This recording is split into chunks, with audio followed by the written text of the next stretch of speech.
Director പറഞ്ഞിട്ടുള്ള situation, അതിൻ്റെ speed, അതിൻ്റെ ടെമ്പോ എല്ലാം നോക്കിയിട്ട്, ആ മൂഡ് നോക്കിയിട്ട് നമുക്ക് ഇത് കറക്റ്റ് ആവുമെന്ന് നമുക്ക് തോന്നുന്ന ഒരു ട്യൂണാണ് ഞാൻ ആദ്യമായിട്ട് ഡയറക്ടറെ കേൾപ്പിക്കുന്നത്.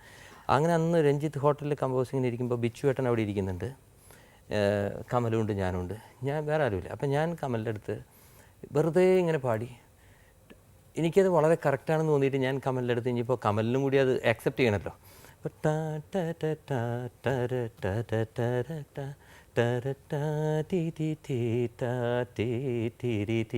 അപ്പോൾ ഇതിൽ വലിയൊരു സംഭവം എന്ന് വെച്ച് കഴിഞ്ഞാൽ ഇതിൽ ഒരുപാട് ഇത് ഇങ്ങനെയും പാടാം.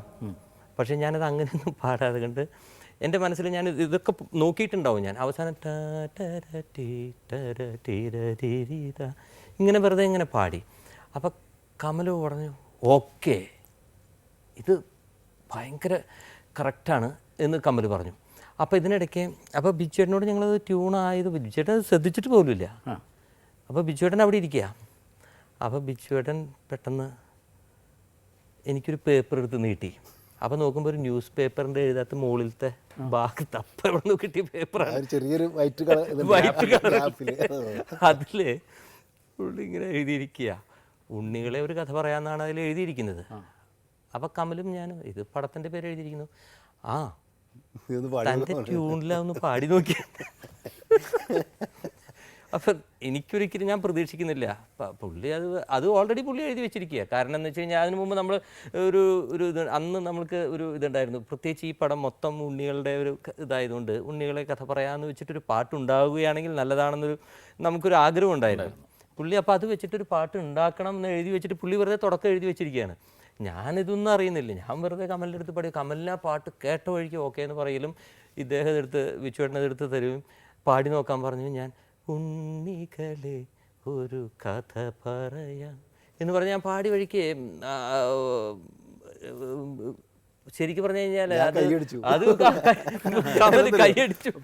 ഇതിനപ്പുറത്തേക്ക് നമുക്കൊന്നും അവിടെ വേറെ ഉണ്ടാക്കാനില്ല.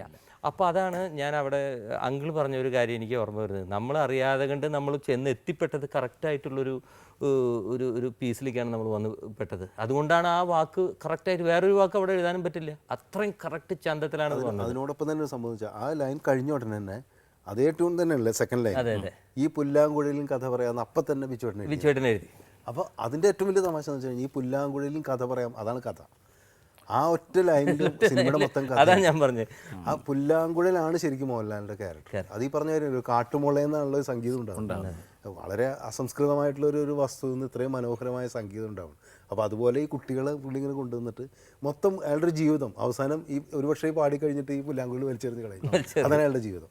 അപ്പോൾ ആ ഒറ്റ ലൈനിൽ തന്നെ ആ കഥ വന്നു എന്നുള്ളതാണ്. ഉണ്ണികളൊരു കഥ പറയാം ഈ പുല്ലാങ്കുഴൽ. അത് മാത്രമല്ല, പുല്ലാങ്കുഴൽ എന്ന് പറഞ്ഞാൽ തന്നെ സാധാരണ ഒരു പുല്ലാങ്കുഴലാവുന്നില്ല. അത് വെറും ഒരു മുളയുടെ തണ്ട് അല്ലെങ്കിൽ ഒരു ഓടയുടെ തണ്ട്. ആ തണ്ടിനെ ഈ കമ്പി പഴിപ്പിച്ച് ചൂടാക്കി ഒരുപാട് ഓട്ടകൾക്ക് വേദനിപ്പിച്ച് എന്നിട്ടാണ് അതിൽ നിന്ന് എത്രയും നന്നായിട്ട് ഓട്ട അതിൽ തുളച്ചുണ്ടാക്കുന്നു അത്രയും നല്ല ശബ്ദം വരും. അപ്പോൾ അതേമാതിരി തന്നെയാണ് ലാലിൻ്റെ ക്യാരക്ടർ അതിൽ വന്നിരിക്കുന്നത്.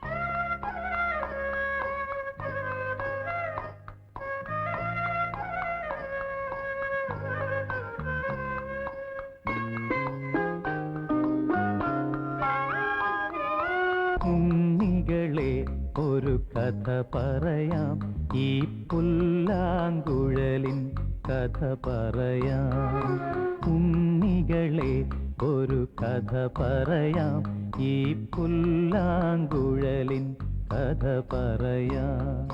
പുൽമേട്ടിലോ പൂങ്കാട്ടിലോ, പുൽമേട്ടിലോ പൂങ്കാട്ടിലോ, എങ്ങു പിറന്നു പണ്ടിളം മൂളം പൂത്തിൽ.